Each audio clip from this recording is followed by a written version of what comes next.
Hello, everyone, and welcome again to another Teacher Joseph podcast. Today's phrase is to pull it off. To pull it off. Now, of course, there's the literal meaning of that.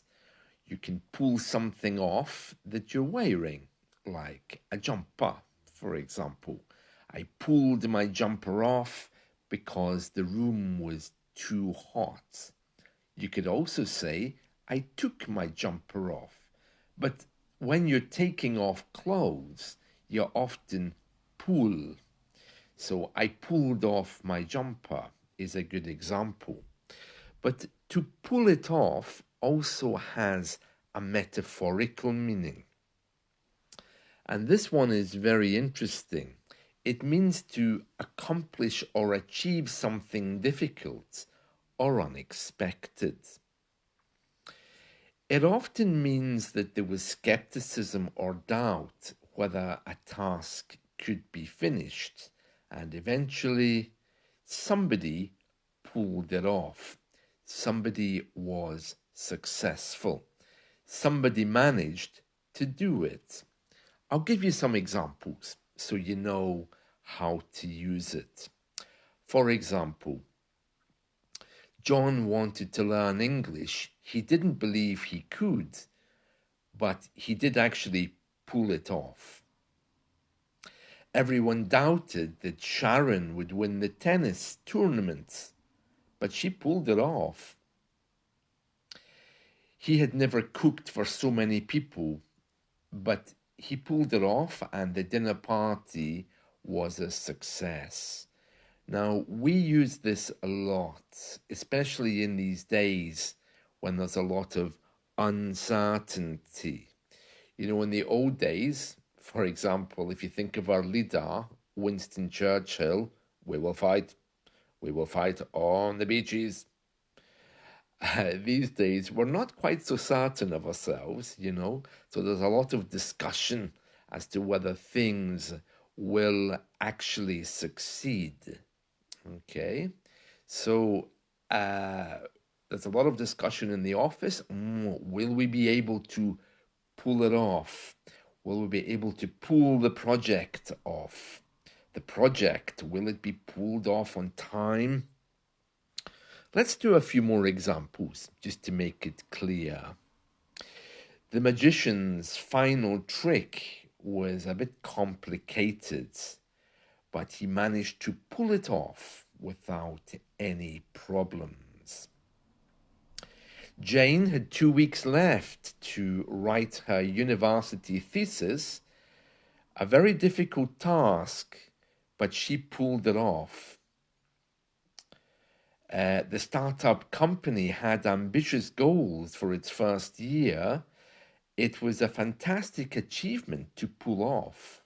Now, in that case, I didn't say pull it off because, of course, achievement was actually the thing we were talking about.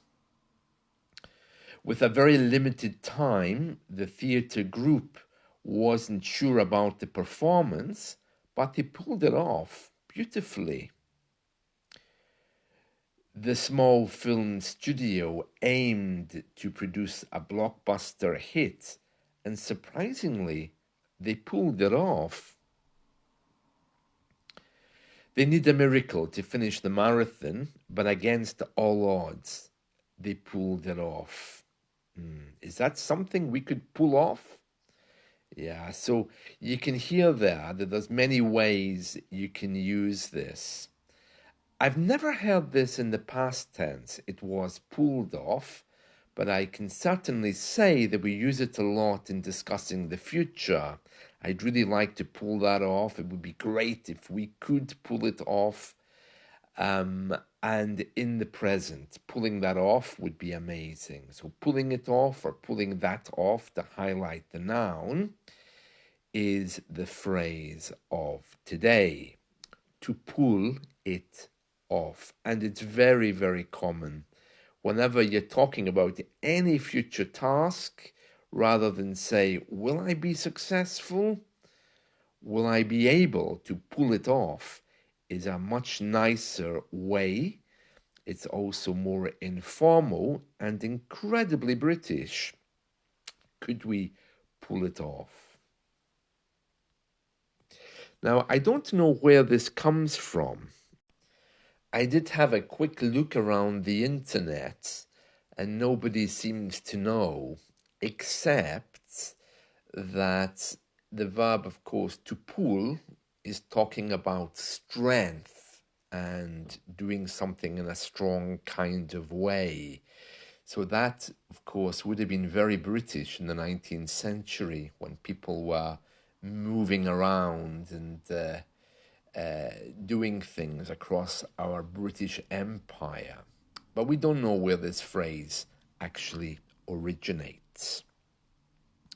Speaking about pulling things off, I see that Prince Harry and his wife Meghan Markle, they've just managed to come up with a new website called Sussex.com. I have no idea how they managed to pull that off. I mean, I'm guessing that they had to buy that website from somebody else. It's interesting, the last website was Archewell, but this one is focusing purely on them. And we can see that they're using the royal titles on this site as well. I'd had a quick look at it there.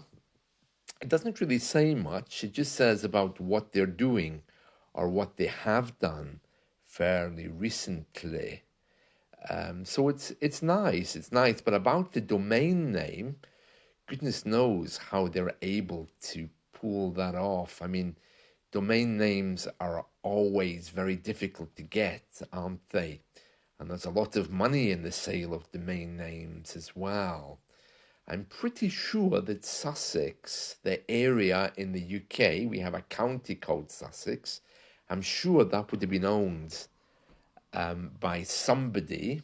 But then I suppose if the Duke of Sussex comes along, that's Harry's title, and says, I want that website name, that domain, I'm not sure how easy that would have been for him to get.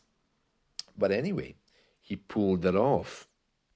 To pull off usually comes at the end of sentences. Could we pull it off? Did we pull it off successfully? In that case, the past tense is actually fine. Did we pull it off? But you couldn't change pull to pulled. It was pulled off successfully. That doesn't sound right at all. But did we pull it off? That's a very good question to ask. Yes, to pull it off at the end of sentences, it was to be hoped for.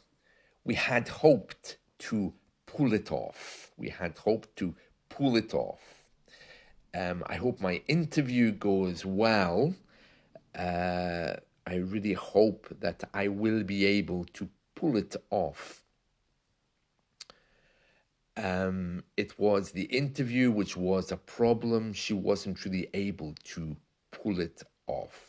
So avoid adding ed to pull. Try to construct your sentence to ensure that you have pull it off, pull that off, or whatever the noun is at the end. Right, speaking of pulling things off, I want to tell you that to speak better, that is something that you can pull off right now. You can certainly pull that off by making a few minor adjustments to the way that you speak. And the biggest one that you can do is keeping your top lip stiff and speaking only with your bottom lip by pulling your mouth down. Now, I'm going to give you a little example just to show you how easy this is. Okay, so put your finger along your top lip. So lay it horizontally along your top lip under your nose. Hold it stiff so that it can't move, and then pull the bottom part of your mouth down when you're talking. Now, you don't want to move your mouth horizontally. You want to move it vertically, pulling your mouth down. By the way, please don't do this if you're driving. There could be a number of problems with that. So don't do it, okay? So wait until you're in a quiet place. Take your finger, lay it under your nose, long ways, horizontally, and then start pulling your chin down. Let me just give you some examples, okay? So think of the word France. Now, you can probably hear there that I'm bringing my chin down. France, France, okay? If I was moving my mouth horizontally, I would say A, not R, because to make the A sound, you need to pull your mouth apart, almost like you're smiling, like France. And that's what Americans do, because they don't say R, they say A. Okay, so you have France, which is the correct British way to say it, and then you have France, which is the American way, where you're pulling your mouth from side to side. Okay, so you want to restrict your mouth. You don't want to be moving it from side to side. You want to be pulling your mouth down. My name is Bond, James Bond. Okay, so hold your finger in place, and I just want you to say your name. My name is, just by pulling your mouth down. Now, I do understand, of course, this will make you look completely evil, because it means that you won't be showing any emotion. But that's how we speak. That's how we do things. We generally don't show too much emotion. You might be able to hear our emotion on the telephone. For example, we often smile to give a warm kind of impression. But if you look in a British news reader, she's not going to be smiling. She's going to be looking kind of neutral. Some of them look ghastly, to be honest, but just begin to study mouth movement. Notice how people move their mouth. I think you'll be very interested. So the first step is just to hold your top lip, speak with your bottom lip, and just let that be the way that you speak when you're practicing, when you're alone, okay? Get into the habit of not moving the top part of your mouth. Speak with the bottom parts and holding the top part in place. Once you've done that for a little while, you'll be able to do it without holding your top lip, and you'll be able to hear the difference, okay? If you want to practice with me on italki, come and book some lessons. There's plenty of time available at the moment, so you're more than welcome, and we'll go through some breathing, intonation, and a few other things as well to make sure that you're sounding smooth. Speaking of smooth, today is Pancake Day in the UK. We have this once a year. In the same way as there's carnivals across the world before the 40 days of sacrifice before Easter, we have one day which is called Pancake Day to prepare for tomorrow when they don't eat meat. Of course, I'm talking historically. These days, I don't know of anyone who actually still practices this. But yeah, today is Pancake Day because tomorrow, historically, meat was not eaten as it marked the period before Easter. So the shops and restaurants certainly will be selling pancakes. Some people will make pancakes at home. And some people will be observing a day without meat tomorrow. So some lovely pancake fillings, which are nice and smooth. Chocolate is delicious. Maple syrup in pancakes as well. Absolutely lovely, really delicious. Um, and of course, jam, butter. Oh, pancakes when they're hot. They're lovely as well, aren't they? I love pancakes. So I'll be going out later today. So I'm hoping to pick up some pancakes and I'll be having those probably this evening, although I'll need to make sure there's no sugar in them. I don't know if they do special pancakes for diabetics, so I'll have to check to make sure. And yes, very nice. So, whatever you're doing today, I have a feeling that many of you will be eating pancakes today. So, I hope you find some wonderful fillings. And if you do fill your pancakes with jam or chocolate or something nice, do send me a message and let me know, preferably with a picture. I'd like to see them.